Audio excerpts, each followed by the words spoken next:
Welcome to VS99 news. Hyderabad Chikkadpally Vivek Nagar లోని శ్రీ ఆంజనేయ స్వామి దేవాలయంలో ప్రత్యేక పూజలు నిర్వహించి అయోధ్య రామ మందిరం అక్షింతలను ఇంటింటికి పంపిణీ చేసిన రాజ్యసభ సభ్యుడు, పార్లమెంట్ బోర్డు సభ్యుడు doctor K Laxman. Doctor K Laxman points 500 సంవత్సరాల తర్వాత రాముల వారి విగ్రహాన్ని పునః ప్రతిష్టాపన జరుగుతుంది. భవ్యమైన రామ మందిరంలో బలరాముని విగ్రహ ప్రతిష్టాపన చరిత్రలో సువర్ణ అక్షరాలతో లిఖించదగ్గది. హిందువుల మనోభావాలను కాపాడడమే కాకుండా ప్రపంచం అయోధ్య వైపు చూస్తోంది. 22వ తేదీన విద్యా ప్రతిష్టాపన నేపథ్యంలో ప్రతి ఇంటి ముందు 5 దీపాలను వెలిగించాలి. సనాతన ధర్మం గర్వపడేలా అందరూ తమ ఇళ్ల ముందు దీపాలు వెలిగించాలి.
जय श्री राम, जय श्री राम, जय श्री राम, जय श्री राम। राम लक्ष्मण जानकी जय बोलो हनुमान की। राम लक्ष्मण जानकी जय बोलो हनुमान की। राम लक्ष्मण जानकी जय बोलो हनुमान की। जय శ్రీరామ్ జై శ్రీరామ్.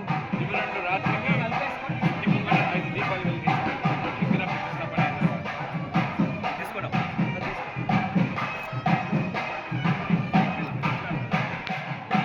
కొంచెం ఇట్లా పెట్టండి సార్ కొంచెం.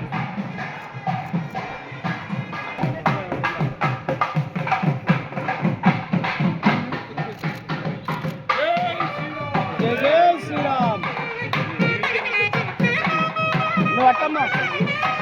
22 విగ్రహ ప్రతిష్టాపన అయిన తర్వాత అయోధ్యలో రాముడు రాత్రికి ఇక్కడ దీపాలు వెలిగించారు. పట్టు అక్కడ కొన్ని నువ్వు ఈమె కొన్ని హలో కొంగులే రైట్. టెంపుల్ బ్యాక్ సైడ్ లో సెకండ్ లైన్ జై బోలో హనుమాన్కి జై శ్రీరామ్. జై శ్రీరామ్. శ్రీరామ జయ రామ జయ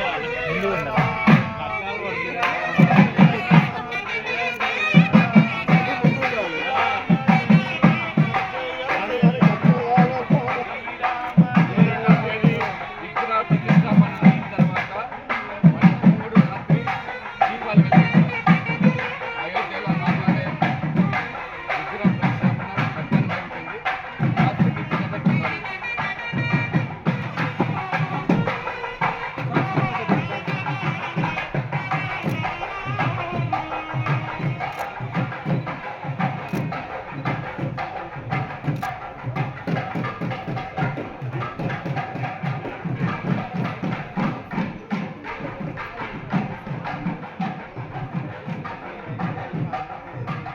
జై శ్రీరామ్. జై శ్రీరామ్. జై శ్రీరామ్. జై శ్రీరామ్.